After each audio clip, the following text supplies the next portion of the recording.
وہ ان کی بات مان کر اپنی ٹانگ اوپر کر سکتے تھے، ان کی 7 پشتوں پر احسان عظیم کر سکتے تھے، اپنی برادری میں وقار بڑھا سکتے تھے، صلح سے ان کی طاقت میں اضافہ ہوتا۔ اب تو ان کی اپنی اولاد بھی یہی کہہ رہی تھی کہ صلح میں ہی عزت ہے۔ فاروق گیلانی ذکاء الدین آفریدی کے گلے لگے تو فضا گولیوں کی تڑتڑاہٹ سے گونج اٹھی، جو اس بات کا اظہار تھی کہ صلح ہو گئی۔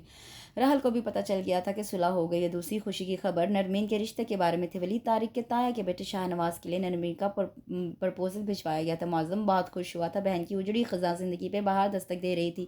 اس نے بابا جان کو دلال دے کر راضی کر لیا تھا۔ لڑکا بہت اچھا ہے، نرمین کے ہر لحاظ سے بہتر ہے۔ ویسے بھی اپنے خاندان میں تو کوئی کرے گا نہیں، کیونکہ رواج جو چلی آ رہی ہے، ایک بار جس لڑکی کے نام کے ساتھ مرد کا نام وابستہ ہو جائے پھر اس کی رہتی ہے، چاہے وہ مر کیوں نہ جائے۔ اور یہ رواج صرف ہماری عورتوں کے لیے کیوں ہے؟ خاندان میں ویسے بھی میری بہن کی نحوست مشہور ہو چکی ہے۔ اگر آپ اس کی شادی کے لیے راضی بھی ہوں گے تو کون کرے گا اس سے شادی؟ کوئی بھی نہیں۔ اس سے بہتر ہے کہ ہم اسے ہار دیتے، یوں جیتے جی زندہ لاش تو نہ بنائیں۔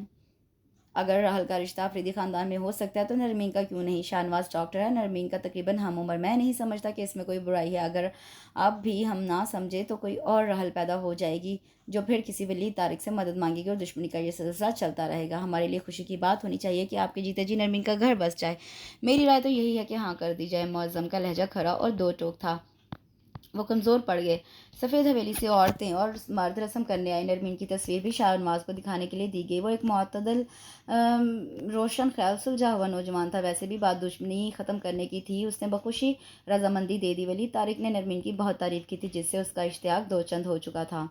حویلی میں قیام کے دوران طارق نے یہ بات شدت سے محسوس کی تھی کہ نرمین کسی نجات دہندہ کے انتظار میں ہے۔ یہ انتظار ایسا ہوتا ہے کہ انسان ہر آنے والے کو مضبوط سہارا تصور کرتا ہے۔ ایسا ہی اس کے ساتھ بھی ہوا۔ وہ منگو بھرا دل رکھتی تھی۔ طارق نے اسے صاف لفظوں میں باور کروا دیا تھا کہ وہ اس کے لیے نجات دہندہ نہیں بن سکتا۔ شکر ہے کہ وہ سمجھ گئی تھی۔ اب وہ بہت خوش تھا، کیونکہ شاہ نواز بہت پرخلوص انسان تھا۔ کوئی بھی لڑکی اس کی رفاقت پہ فخر محسوس کر سکتی تھی۔ اب طارق اور شاہ نواز کی شادی ایک ساتھ ہونا قرار پائی تھی۔ رحل کل واپس جا رہی تھی، اسے اپنے آبائی گھر سے رخصت ہو کر یہاں آنا تھا۔ ٹی وی لاؤنج میں وہ سب جمع تھے، ہنسی مذاق چل رہا تھا۔ طارق ان کے درمیان ابھی آیا تھا۔ باہر کا موسم بڑا دلکش اور خوبصورت ہو رہا تھا۔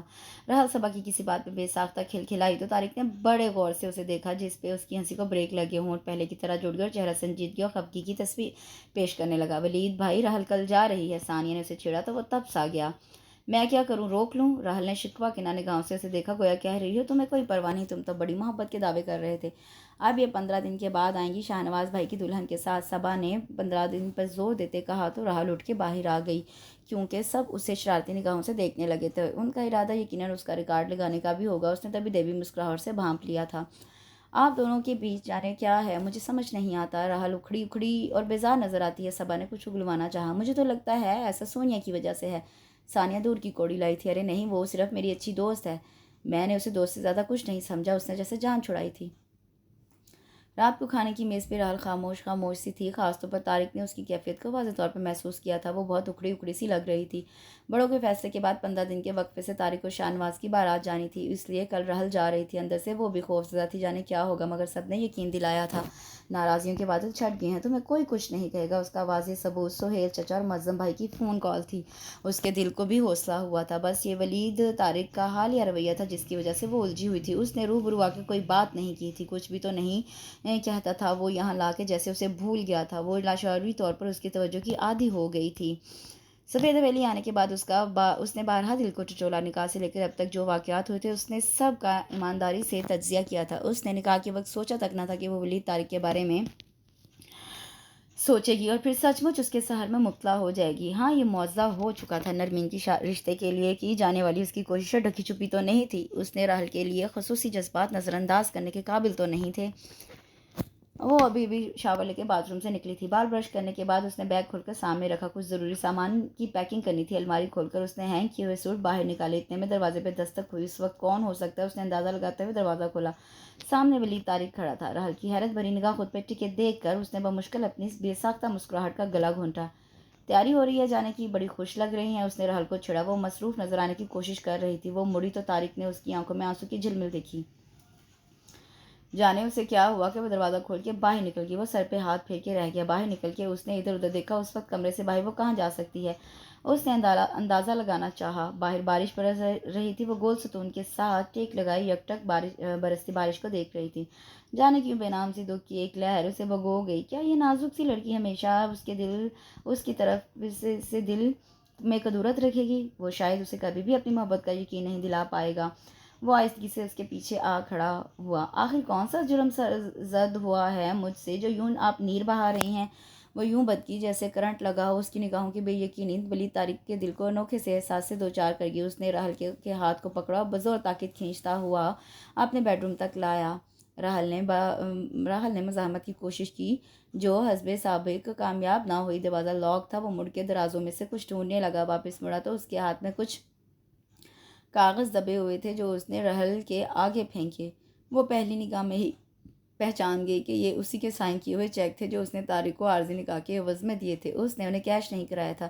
اچھی طرح دیکھ لو، اتنی ہی رقم تھی نا؟ وہ تصدیق چاہ رہا تھا۔ اگر میں اپنی حقیقت ظاہر کر دیتا تو تم کبھی ایسا نہ کرتی، اس لیے میں نے خود کو اول درجے کا لالچی نوجوان بنا کر پیش کیا تھا۔ وقتاً فوقتاً میں جو کہتا رہا وہ اسی سلسلے کا حصہ تھا۔ میرا قصور اتنا سنگین ہے کہ معافی ہی نہ ملے۔ پھر اس نے وہ سب گوش گزار کر دیا۔ حالانکہ تمہارے تایا نے تمام اختیار مجھے سونپ دیے تھے، میں جو چاہوں کروں۔ تم کو رات کے 2 بجے اٹھا کر مجھے جگانے بھیجنا اسی منصوبے کا حصہ تھا، مگر مجھے تمہاری عزت عزیز تھی کیونکہ تمہارے تایا کے نمک خوار بھی وہیں تھے۔ اس لیے تو ایک رات جب تم بات کرنے میرے کمرے تک آئی تو میں نے تمہیں ڈانٹ دیا کیونکہ فاروق گیلانی نے برکت سمیت دیگر ملازمین کو بھی تم پر نظر رکھنے کو کہا تھا۔ اگر میں جذبات کا مارا ہوا ہوتا تو بہت شروع میں اپنے ارمان پورے کر چکا ہوتا۔ دل کے ہاتھوں مجبور ہو کر میں کچھ نہ کچھ کہہ دیتا جو تمہیں بلیک میلنگ لگتی تھی۔ باقی رہ گئی علیحدگی کی بات تو میں ایسا کبھی نہیں کروں گا کیونکہ مجھے تم سے محبت ہے، سچی اور گہری۔ اس کا لہجہ صاف اور کھرا تھا۔ میں دعا کروں گا کہ تمہیں بھی مجھ سے محبت ہو جائے۔ زندگی میں چند موقع ہی ایسے آئے تھے جب طارق نے اسے تم کہہ کر مخاطب کیا تھا اور اسے بہت انوکھا احساس ہوا تھا۔ اگر تمہاری جگہ کوئی اور لڑکی ہوتی تو خوشی سے پاگل ہو جاتی جو اسے اتنا چاہنے والا ملا ہے۔ راحل اس کے ایک ایک لفظ کو پوری توجہ سے سن رہی تھی۔ جلتے دل پہ جیسے شبنم کی پھوار پڑی تھی۔ ایسا واضح اقرار ہی تو وہ سننے کی تمنا رکھتی تھی جو ولید طارق نے کبھی کیا ہی نہیں تھا۔ آپ سے کس نے کہا کہ میں الگ ہونا چاہتی ہوں؟ وہ بولتے ہوئے دروازے کے پاس پہنچ گئی۔